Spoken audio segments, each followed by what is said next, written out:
the offering is already done. Okay.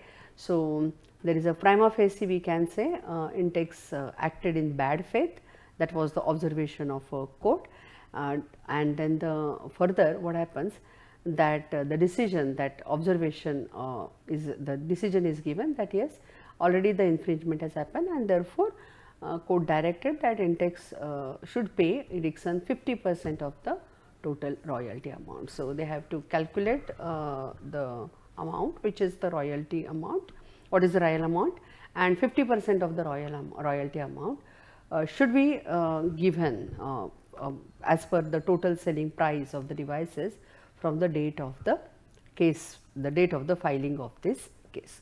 So, what happened in this case? In this case, Ericsson has proved that we are ready to give the license to Intex in fair, reasonable, non-discriminatory, so following that FRAND guidelines, but Intex has not accepted that.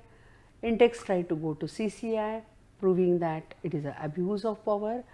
Then Intex tried to invalidate the patent, but all the, we can say, the attempts, we can say, of Intex like probably have not like proved, and court has observed that yes, there is an infringement, unauthorized use, and they have given the that judgment in favor of Ericsson.